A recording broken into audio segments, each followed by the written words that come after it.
You're listening to this podcast, so I know you've got a curious mind. Here's a helpful fact you may not know yet. Drivers who switch and save with Progressive save over $900 on average. Pop over to Progressive.com, answer some questions, and you'll get a quick quote with discounts that are easy to come by. In fact, 99% of their auto customers earn at least one discount. Visit Progressive.com and see if you can enjoy a little cash back. Progressive Casualty Insurance Company and Affiliates. National average 12-month savings of $946 by new customers surveyed who saved with Progressive between June 2024 and May 2025. Potential savings will vary. Did you know Fast Growing Trees is America's largest and most trusted online nursery with thousands of trees and plants and over 2 million happy customers? Whether you're planting fruit trees, adding privacy, brightening things up with flowers, or bringing in houseplants, Fast Growing Trees has it all. Even better, they can help you find options that are right for your climate, your space, and lifestyle.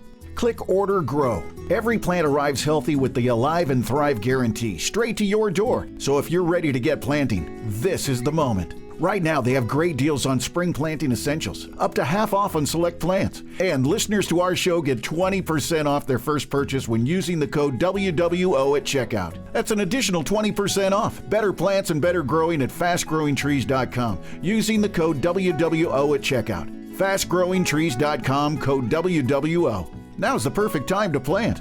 Let's grow together. Use WWO to save today. Offer is valid for a limited time. Terms and conditions apply. Go to growingfasttrees.com for details.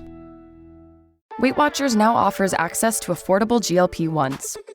Weight Watchers has everything I need, from weight loss medications to nutrition support and help with my side effects. With our program, our members are losing more weight with expert nutrition and side effect support. Weight Watchers prescribing GLP-1 medications. It's been life-changing. Better results, expert support, lose more weight, make it last. Get started for as low as $25 at WeightWatchers.com. All medications require eligibility and prescription. First month is low as $25 with a 12-month Med Plus plan. Does not include the cost of GLP-1 medications.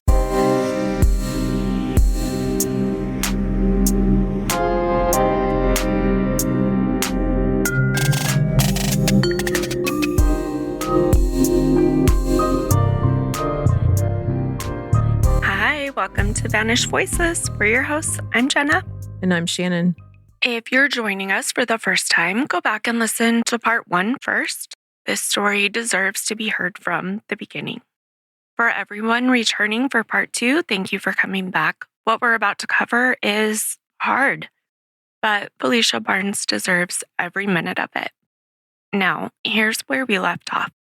Phylicia Simone Barnes, 16 years old, honor student from Monroe, North Carolina. She traveled to Baltimore over Christmas 2010 to visit her half-sister Dina, a trip she had made before, a normal trip, staying with family, safe. On December 28th, something happened in that apartment in Northwest Baltimore. Phylicia had posted on Facebook that she was fine. She had been in contact that morning with friends, her half-sisters, and that was the last anyone heard from her. What followed was one of the most extensive missing person searches Baltimore has ever seen. FBI helicopters, reward money, billboards, hundreds of volunteers, hundreds of police officers searching parks, and a national media that looked almost completely the other way. Was it because Phylicia was Black? This country has never treated missing Black girls the same way it treats missing white ones. And now, Phylicia has been missing for 113 days, which brings us to the morning of April 20th, 2011. That is where we will pick up today. This is part 2 of Phylicia's story, and I have to be honest with you, it does not get easier from here. There is an ending that will sit with you long after this episode is over. Let's go back to Baltimore. 11 days later, on the morning of April 20th, 2011, workers near the Conowingo Dam on the Susquehanna River spotted something in the water. It was a body. At this point, Phylicia had been missing for 113 days. Where this body was found, there had been no cell phone pings in the area from anyone whose data they pulled. And they have pulled a lot of people's phone data at this point. Later that same day, oddly enough, another body was found 3 miles downstream from where Phylicia was found. It was the body of a Black man. Both bodies were nude when they were found. Right away, speculation went wild that the two were connected, and it has to be this other person. It doesn't sound like they find bodies in this water very often, and the fact that two were found on the same day is Right. very odd. And I would say, oh, serial killer, but generally you don't flip back and forth between male and female. Right. So, And their age difference. So the other person who was found is a man who was 53 years old. He was from Virginia. His name is Daryl Harper. His wife hadn't seen him for about a month and a half. He had left to go get stuff from their old apartment in Maryland. Then he had checked into a hospital police found on March 25th, requesting help with mental health issues. He had only stayed for a night or two, and he reportedly told a relative that he had planned to take his own life. And reports show that he had attempted suicide in the past. It's unclear if this was ruled as suicide or not, but investigators did not believe he was the victim of foul play. So again, just completely unrelated, but fine. So now her search has found two different people. Now, Phylicia was identified shortly after. The Office of the Chief Medical Examiner ruled her death a homicide. The cause of death was determined but deliberately withheld by investigators in the beginning. Oh, okay. They believed the information was too critical to the case to release publicly. The ME estimated that Phylicia had been dead for 3 to 4 months, but really tough because of the water and because of the temperatures. Oh, from cold. January, February, So March. she was well preserved. Exactly. They found no signs of trauma. Was that, did that river freeze? It had a dam. Okay. I don't believe that it froze, but maybe parts Just of it. cold enough that she, okay. They found no signs of trauma or injury to her body. Later on in court reporting, the ME says that she was asphyxiated. And like I said, manner of death was ruled homicide. Yeah. Now, because Phylicia was found outside of Baltimore, was about 40 or 50 miles outside of Baltimore, the state police took over the investigation at that point. The medical examiner's findings, while it pointed to asphyxiation as the cause of death, they couldn't tell whether drowning played a role, and they found no physical trauma, meaning they couldn't tell if she was strangled. All they could say was that they knew she didn't choke and they knew she didn't drown, but they couldn't tell how asphyxiation happened, if that makes sense. What eventually emerged during trial testimony was that the medical examiner's findings pointed to asphyxiation as the cause of death.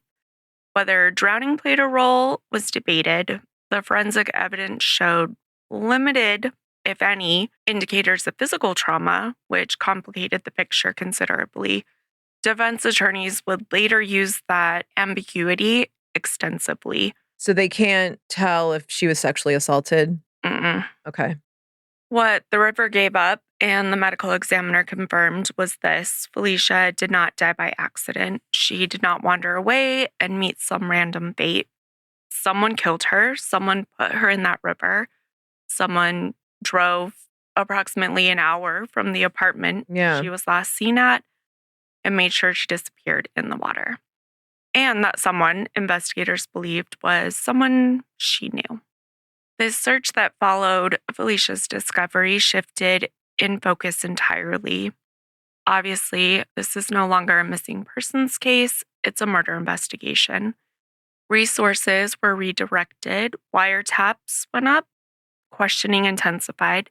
The name that kept surfacing, the name that had been circling this case since the very beginning, moved from a person of interest to the center of the investigation. And his name was Michael Johnson. So Michael was between 26, 27 years old when Phylicia went missing. Like we mentioned, he and Dina had dated for years, but recently broken up. He was in the process of moving out. According to investigators, he was the last person known to have seen Phylicia alive. By the time she was found, he had already been questioned 8 times. And now, having found Phylicia and with the homicide ruling, the questions got a great deal more serious. Meanwhile, back in Monroe, North Carolina, Phylicia's community gathered to say goodbye. Her funeral was held on May 7th at Springfield Baptist Church. Friends, family, classmates, people who had known her since she was small, people who watched her grow into that remarkable young woman she was, came together to grieve her. She was surrounded by purple flowers, which was her favorite color. Her half-brother, Brian, stood at that funeral and made a decision that day. He was going to join the Baltimore Police Department. He was so moved by the work the detectives had done trying to find his sister. He said the relentlessness of it, the care of it, he wanted to be part of the work himself. So I love that. It's very heartbreaking that is why. The catalyst. Yes. Yeah. But at the same time, I'm like, oh, wow, that's rather amazing too. And he probably became such an empathetic, sometimes. Oh, yeah, he's going to understand. Yeah. I mean, granted, he'll start off in patrol, but he's fully going to understand what people are going through and how they're feeling. Absolutely. In 2012, he did follow through. Brian Barnes became a Baltimore police officer. In that same year, the Maryland General Assembly passed a bill called Phylicia's Law. It was legislation aimed at improving coordination between law enforcement agencies and community groups when a child goes missing, trying to close the gaps, making sure the machinery worked better the next time. This was the first law of its kind in this state named after a child who was not white. And that's pretty wild to me that it took all the way until the 2011, 2012 for that to happen. Yeah. But her name is now helping other children hopefully be found faster. Well, or at least I think parents know when, okay, I agree, she's probably a runaway versus no, this is not right. This is not normal. She's not a runaway just because she's a teenager. Right. Especially when we didn't even have a fight. No, she's just gone. Exactly. And with that, under Maryland law, state police are supposed to be notified if a child is missing for more than 24 hours. And that didn't happen at all in Phylicia's case.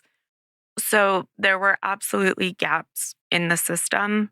I actually know somebody who had a child run away. They were sharing information flyers on Facebook, and so we would share those out. They found her down in Tucson and brought her back within 4 days. I bet those are the longest 4 days. But I don't know if the police were involved because I'll just say it wasn't surprising. There had been communication of, I'm going to leave. Gotcha. So yeah, that's where I'm like, it didn't stop the mother from searching for her. Of course. However, there was look, we know she ran away. This is who we suspect her with. Please help us find her. And I can't remember if she was still 17 or if she had just turned 8, because it was around that aged time frame too. But yeah, I just thought about that from my statement. I'm like, wait, I actually know somebody that's happened to, and they very much knew it was a runaway situation. It didn't stop them from searching because she's potentially with dangerous people. You need to be home, blah, blah, blah. I'm assuming she was still 17. But I just thought about that from this perspective of whether your child's a runaway or not versus, no, this is not normal behavior. Right. And I wish they would listen to that more. Yeah, especially when it's the not normal behavior. Yes. You shouldn't, especially when they're under 18, there shouldn't be any less effort provided to a parent. Yes. For a runaway.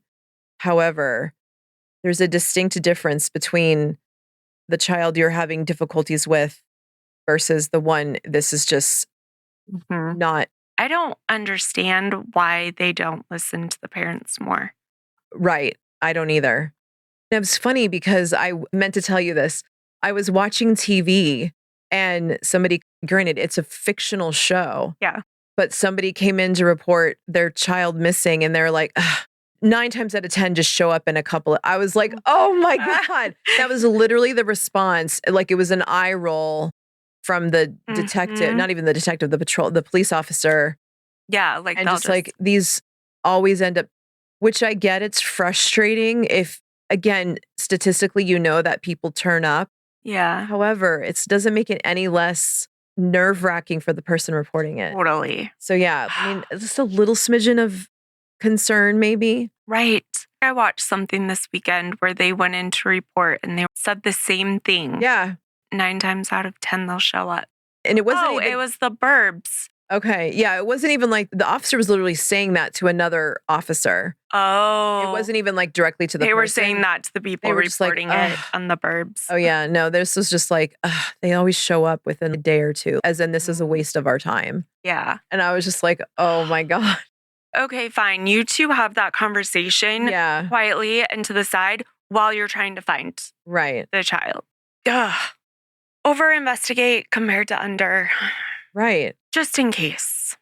Justice for Phylicia herself, that was still a long, painful, maddening road ahead.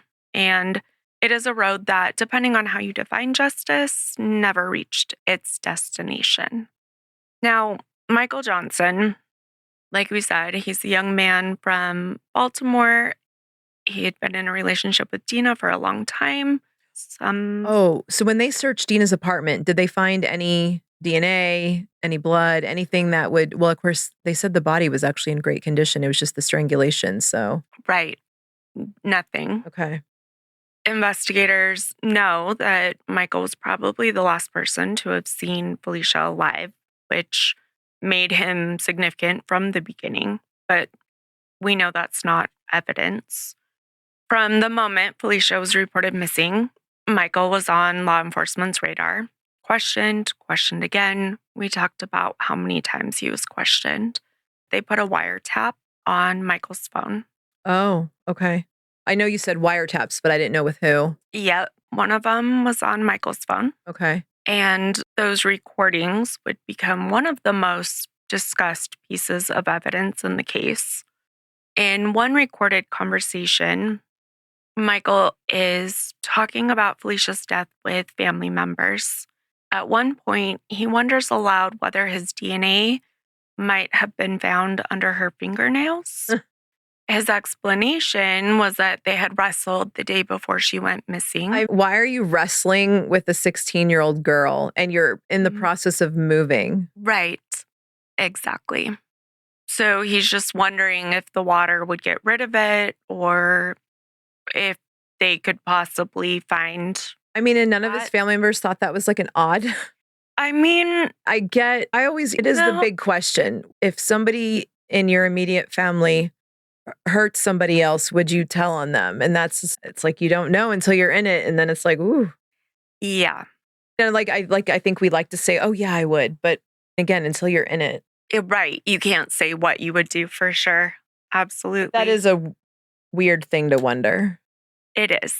And when prosecutors heard that, they heard a man trying to get ahead of forensic evidence. Well, yeah, create a reason. Yep.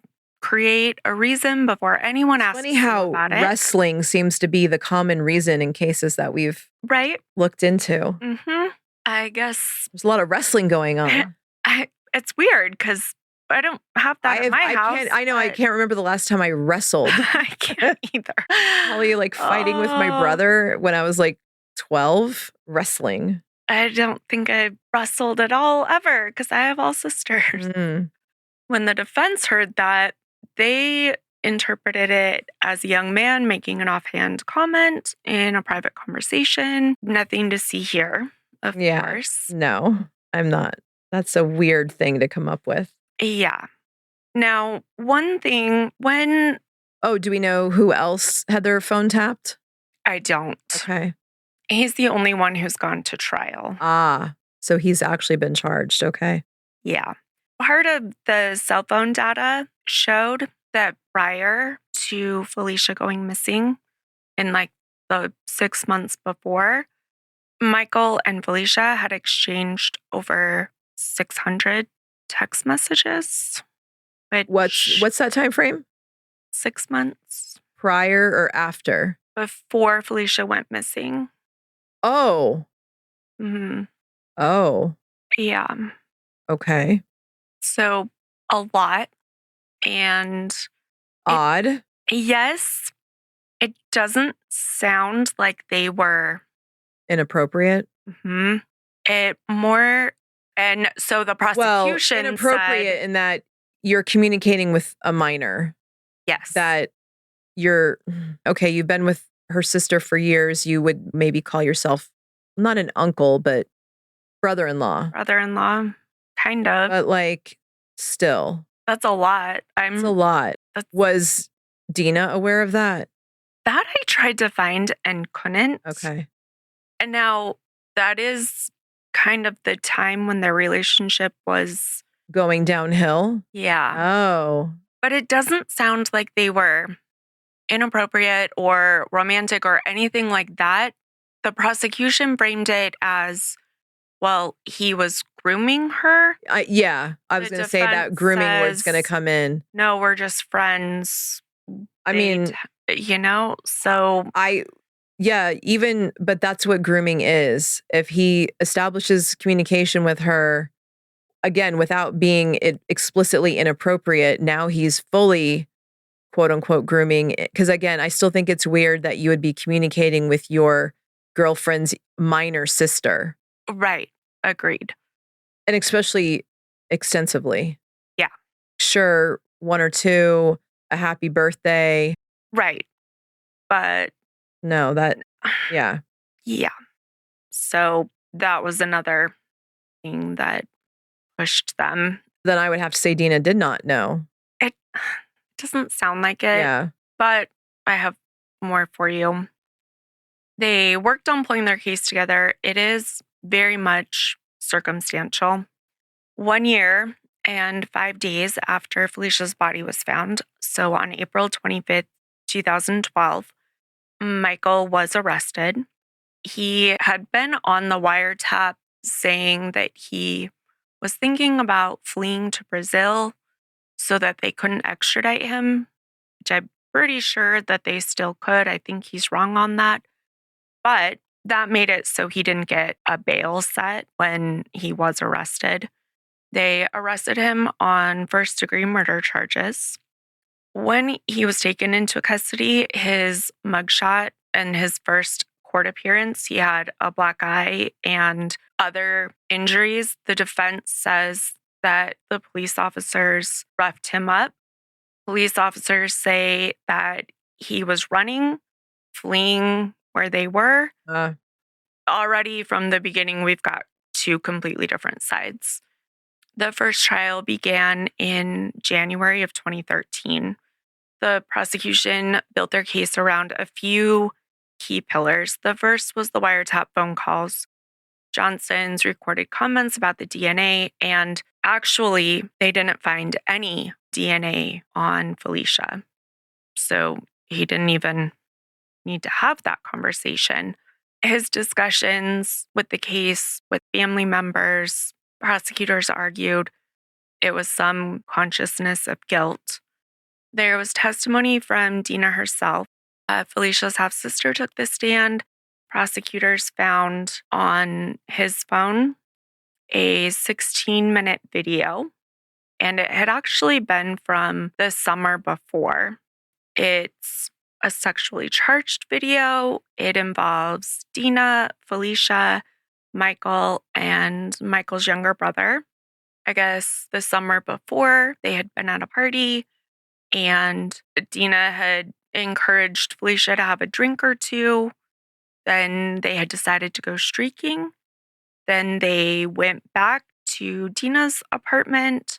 There's a video of all four of them playing games, kissing, grabbing each other. They actually have the video? Mm-hmm. And in court, they played it facing Dina because there's a minor involved. Yeah.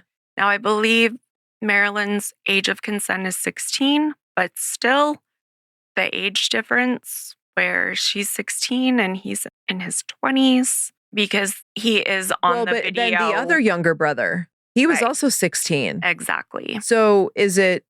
And there are no charges that come from this video ever at all for anybody. So But was Dina participating in this video? Yeah. With her sister and the 16-year-old? mhm. Okay. Yep.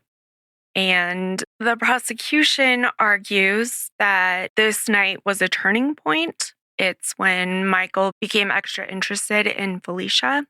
There are parts of the video where he is with Dina, but you can clearly see him looking at Phylicia Well, and it during that. knowing this is literally the night before. No, this was the summer before. Oh, so it's Mhm. Before the text messages. Well, before some of the text messages. that Mhm. is really strange. Yeah.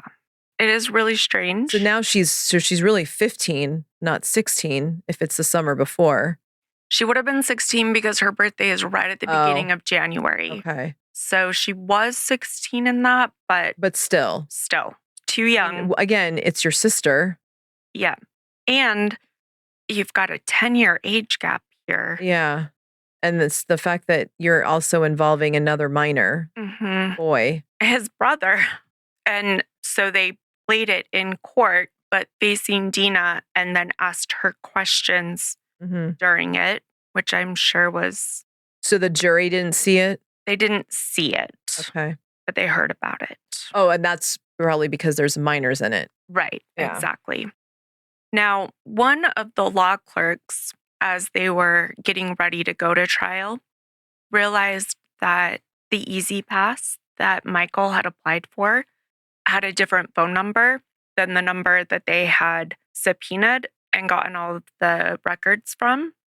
He had gotten a new number in the summer of 2010. Once they subpoenaed the other number, they found over 1,300 additional texts between him and Phylicia. Oh, wow. Yeah. So we have a lot of texting back and forth in a relationship where he wasn't exactly forthcoming about any of that. No.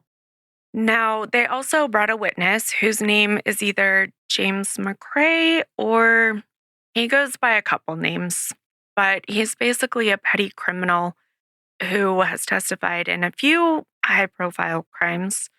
He testified that Michael had called him to the apartment on the day that Phylicia was killed.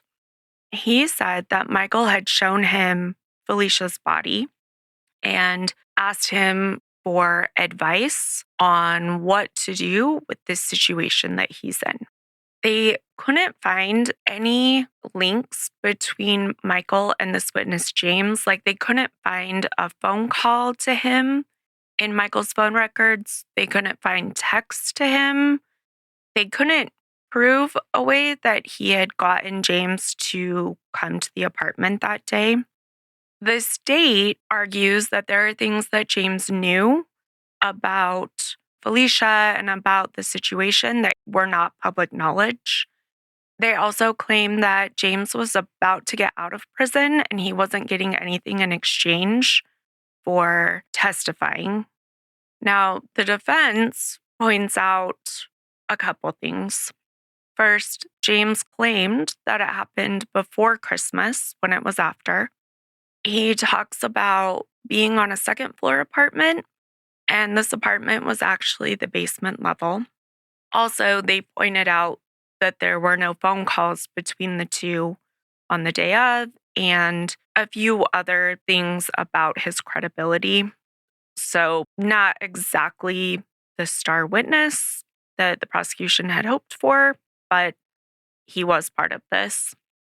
Fourth, there was a neighbor whose name was Elvis who testified that he had seen Michael carrying this large storage container out of the apartment. Now, he says, keeping in mind it's December in Baltimore, that Michael was sweaty, breathing heavy, didn't have a shirt on, trying to get this container up the stairs and out.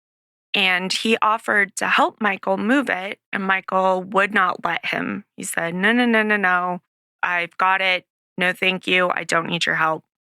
on cross-examination, the time he says is like 10 a.m. Well, unfortunately for the prosecution, Phylicia is still texting and talking to people at 10 a.m., and we know Michael is actively moving things out. Now, a couple other things. They talked about a storage container, and the prosecution tried to bring in a storage container to have someone get inside it and say, look, they can totally fit. And I don't know if they didn't learn anything from OJ's trial or what, but they didn't even get the chance because the judge was like, there's no evidence that she was ever in a storage container. You never found a storage container. The ME says there's no evidence. Oh, that's right, because she was in the river. In the storage container. The prosecution says they found a lid that would match the exact storage container they're talking about in the dam, but it wasn't collected as evidence. They took a picture of it, but you can't even use the picture because you didn't collect it. Right. It's useless. The storage container, Dina also gave conflicting testimony about this. I'm like, again, I can't believe that they wouldn't have collected anything in that area, whether they thought it pertained to the case or not, because you just never know what, like, as most detectives say, you don't know what's going to actually come out as being evidence. Right. So you just collect all trash. It's like a case we just did for Crime Clueless. They collected a turkey baster and it ended up having our person's DNA on it. Yeah. And antifreeze in it. Like, you don't know what you're going to need. So collect everything. Yeah. But they didn't. And they weren't even allowed to use the picture because there's no surveillance of Phylicia leaving the apartment. So they're saying it had to be in something like that he's moving. Dina had said that she had this big blue storage container that was like a 35-gallon or bigger that had been in her closet that she had moved stuff to the apartment in. She'd only lived there for 8-9 months, not even a year, I guess, at this point. But she still had the containers for next time she moved. She said it was missing. She said she found it with Michael's stuff. But then it gets so muddy because he did go buy storage containers at Walmart, but they were only 22-gallon, which are pretty small.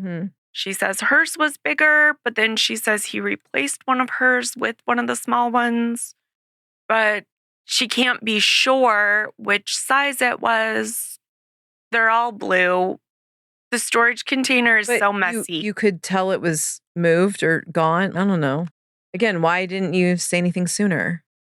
I feel like she did, but I feel like it went back and forth. Like, oh, it's missing. Oh, wait, no, I found it in his stuff. Oh, wait, no, it's in my closet. But like, so back and forth, back and forth. Was she like defending him? It doesn't seem like it, but it also doesn't sound like she came out against him. Yeah. I don't know. The defense says for the wiretap calls that Michael was just scared, thinking about things, processing it, saying it out loud. They said it's not guilt, it's fear. They called for the mistrial before it was their turn to take over. And the judge said, I don't think that the state has made their case, but why don't you go ahead and let's finish this? They called one witness. The only witness they called was somebody who worked with Michael and just testified that it wasn't weird. He called out sick. He called out sick all the time. Right. And that was the only witness that they had. Now, before the jury took it, they gave them the option to find him guilty of first degree or second degree. On first degree, they found him not guilty. Yeah. On second degree, the jury did find him guilty. Yeah, I would agree with that. On March 20th, his lawyer requested a new trial, and the judge granted it. Yeah. Wow. Now, this is related to James, our witness. They said that the prosecution was withholding information about him and his credibility and trying to paint him as something completely different than he was. Jury members, though, after said that his testimony had nothing to do with it. It was listening to all of the wiretapped calls. They said not once did Michael say he was innocent or he didn't do it. He only talked about, here are things they could find and what will happen if I'm convicted. Again, very interesting conversations. Agreed. Well, the second trial comes, and it's a year later. The state was told that they had to redact certain things from the wiretapped calls. They also chose at this point to not have James come and be part of this trial, since that was the problem the first time. Right before, it's just so crazy, right before the end of the prosecution's part, they're playing these wiretapped calls, and something that they were specifically told had to be taken out was left in, and it was left in twice. So the jury heard it. They can't unhear it. The defense immediately calls for a mistrial, and then instead they just ask for an acquittal. The judge grants the mistrial. The third trial, they take him a third time, and it's a disaster before it can even begin. In January of 2015, but before it starts, Michael's defense says the other judge never ruled on the acquittal. They called it a mistrial, but they didn't rule on the acquittal. The judge says, you're right, I'm going to rule on it. There wasn't enough. They did not prove their case beyond a reasonable doubt. And he grants the acquittal. So the state's attorney office reindicts Michael on second-degree murder, and the defense argues that this is double jeopardy. The prosecution says that after the second judge declared a mistrial, he no longer had the authority to acquit Michael, so he couldn't have ruled on that. So the third judge shouldn't have ruled on that. And the state agrees, or the state of Maryland, the Attorney General's office agrees. They assign the case to the same judge that had just acquitted him in the third trial. I don't know. I don't know if it's incredibly good luck for Michael or if they kind of sort of agreed, but wanted to give the state a sort of win. So the defense files the motion to dismiss the indictment. The judge agrees, dismisses the new charge. The third trial doesn't start until March 2018. And remember, the first one had started in 2012. Yeah. And that one was set to not have a jury. I'm so used to judges not overruling juries that I'm like, this is wild. Yeah. So the third trial was acquitted pretty much right away because the judge already assumed there wasn't enough in the case. And it took 6 years to go from trial to trial to trial, where during that time, So he's fully been exonerated. Fully acquitted. Yep. For Phylicia. No double jeopardy. Cannot be charged again. Yep. Wow. After that third time, which was kind of multiple times. He spent about 3 years in jail because he wasn't allowed Right. No bail. And then he was found guilty until they called for a mistrial because of what the prosecution withheld about James as their witness. The judge said at the end of the third trial that there were far too many questions left unanswered for any fact finder to find Johnson guilty beyond a reasonable doubt. He also said the state had failed to establish a motive and it was too much of a circumstantial case. I mean, they didn't have any DNA, they didn't have a crime scene. They couldn't really tell how she had died. There were no phone pings near where she was found. Did they ever polygraph him? I'm not sure. He did get a lawyer pretty much immediately after she went missing. Yeah. So probably not. But again, if he didn't do it, let's polygraph. If he didn't do it, let's polygraph, and also let's find out who did do it. It feels like if it wasn't him, then who? Right. how does that timeline work that day then? Because she's still... The only other option is your younger brother. And it seems like Right. he was worried. Right. And also, I don't think he had a car. Yeah. I well, he said he walked back over, but I mean, Exactly. And I don't think his phone, because they did do his cell phone pings and everything like that. I guess the day after Phylicia went missing, someone on a computer in the apartment did search, can investigators see where your phone is if it's turned off? But they have no way of proving who right, possibly who searched did that. But I get it's all circumstantial, but come on. Right. There's a lot. The prosecution, their theory is that when it was just the two of them alone, they theorize that Michael either tried to do something with Phylicia or raped Phylicia. I think he tried. She rebuffed. So then he raped her and then he had to kill her so she wouldn't tell. Yep. And then they think he did take her out. Yeah. In a bin. Yeah. They think he put her on his property where the cadaver dog alerted. Yeah. And then moved her after some unknown amount of time. Right. Got rid of the bin. Yep. And they fully believe that he got away with murder. Yeah. I think I agree. Yep. And we'll be very, very clear. He was found not guilty. He's been acquitted of all charges. But they also, I don't believe, have even floated another option. And now it's been 8 years since that last trial.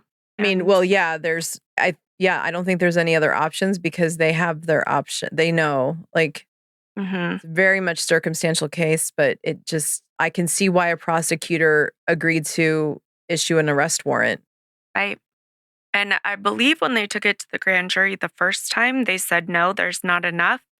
And they arrested him Which anyways. is odd for a grand jury, though. So that's also like interesting. a little bit backwards. Yeah. But then they were able to get the indictment. So everything about it is tough because either they took him to trial too soon and pushed for all three back to back, and it was him, and now we can't charge him again, or it wasn't him, and whoever did it is not really even on their radar.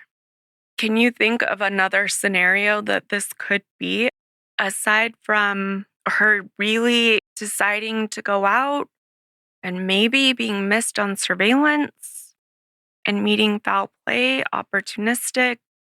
I don't know. I think, we've covered a lot of cases on this podcast. And one of the things that I've learned is that the legal system and justice, not the same thing. They overlap. They're supposed to overlap. But sometimes in cases like this one, they diverge in ways that are almost impossible to sit with. Now, in 2024, so more than a decade after Phylicia's death, Michael Johnson was charged in an unrelated rape case. That news sent ripples through Phylicia's family and community. It didn't change the legal outcome of Phylicia's case, but it renewed the conversation. It brought her name back to the public eye. And for her family, it meant something. Is that one moving through the court system? I believe it's in the process of moving through the court system. So again, not in Phylicia's, but at least he's now behind bars. Right.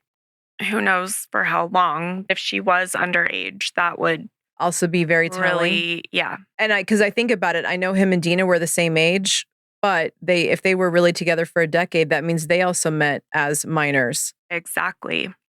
Which again, really at Phylicia's age. Yeah, which doesn't really mean anything, but I just keep going back to the fact that her sister was participating in that act with her. And here they hadn't been close and now they were close. And that's how you introduce your sister to, I don't know, that whole thing is just weird. I feel like They had to have met a time before. And that's just reminds me of, wasn't it like the Barbie and Ken killers, where is that couple? Oh, Carla, where they get the younger sister involved and yes. and then kill her or whatever. That is one of the most horrific cases. Right. So I don't know why I just keep thinking of that, because I'm like, why would your little sister? And but I know there's another example of that. Yeah. And it's 16. Don't know. It's not even peer pressure. It's just that you don't really know how to verbalize no well. Right. And if you have people who appear to be participating and enjoying it, of course you're going to I want to go along too. I want to kill the mood. Right. Especially if you're shy and you're out of your element there. And you did say that the other boy looked uncomfortable in the video, or was he? I'm not sure. Okay. No. Just that when Dina and Michael were doing things, Michael was looking at Phylicia in the video instead of focusing on Dina. That's what it was. Okay. And they never called the younger brother to the stand, did they? Because I would be curious to want to know what his version of events is. Right. And how do they corroborate Dina's or not corroborate? Plus, he did show up to the house that day. He chose to wait. Oh, no, I'm going to wait for Phylicia to get back. I would be curious to know what his viewpoint is. What they used to rule him out? Well, or just what his viewpoint is. I want to know what his view. I still think Michael did it because Elaine wasn't there yet. Yeah, right. But yeah, it's just very interesting. It is. And so now the case of Phylicia is officially closed, but it doesn't feel like she got justice. No. And I don't know, these episodes are hard to end because there's no satisfying conclusion to offer. We can't say justice was served or that the system worked the way it was supposed to. I guess it kind of did, but also it doesn't feel like it did. Right. It's a roundabout way. Yeah. And whoever took her life has not been held legally accountable. Phylicia definitely deserved better. The case of Phylicia Barnes is officially closed, but closed does not mean the truth has been found. And if you know something, anything about what happened to Phylicia Barnes on December 28th, 2010, in that apartment in Northwest Baltimore, we are asking you to come forward. It's never too late for tips. It is never too late. Tips have broken cold cases decades after the fact. One phone call from one person who has been sitting on something for years could change everything. Here's how to reach investigators. You can contact the Baltimore Metro Crime Stoppers. You can call or text 1-866-7-LOCK-UP, and you can remain completely anonymous. No name required, no court appearances required, just information. You can also reach out to the Maryland State Police Homicide Unit.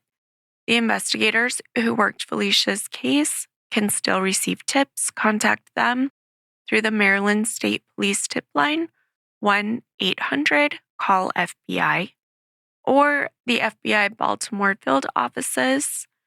And we will list all of this and their contact in our show notes. If you're not comfortable calling, you can submit tips online through the Baltimore City Police Department's website. There's a digital tip form that's available around the clock. So please, if you know something, say something for every member of Phylicia's family who's been waiting for the truth for more than 15 years.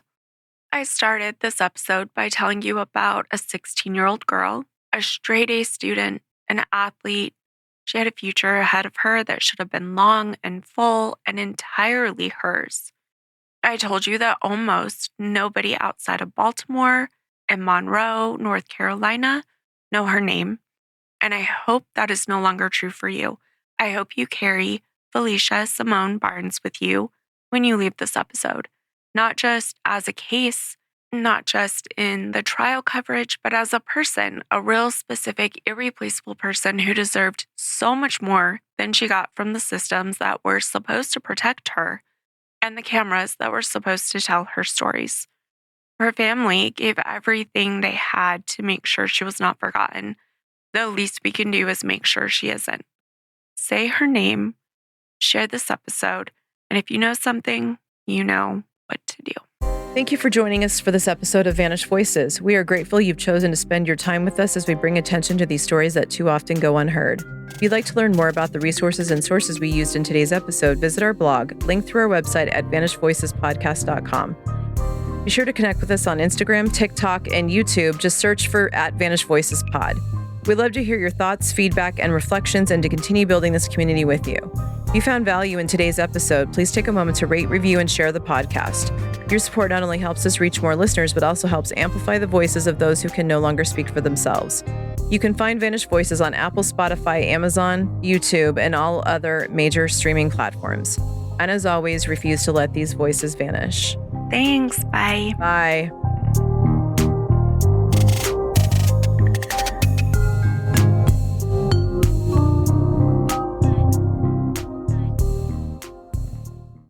Weight Watchers now offers access to affordable GLP-1s. It works for members like I'm Haley, and I've lost 100 pounds. Weight Watchers has everything I need, from weight loss medications to nutrition support and help with my side effects. It's all in one place. Weight Watchers handles the insurance for you and offers affordable cash pay options. With our program, our members are losing more weight with expert nutrition and side effect support. I'm Mike, and I've lost 135 pounds. Weight Watchers prescribing GLP-1 medications. It's been life-changing. I'm Sharia, and I lost 80 pounds on Weight Watchers. I realized that it would take more than a prescription to lose weight and feel good on a GLP-1. Better results, expert support, lose more weight, make it last. I can't imagine doing a GLP-1 without Weight Watchers. Get started for as low as $25 at weightwatchers.com/new. Medications require eligibility and prescription. Patients on 15 milligrams of trizepatide had an average of 21% weight loss in a 72-week clinical trial when paired with diet and exercise. First month is low as $25 with a 12-month Med Plus plan. Does not include the cost of GLP-1 medications.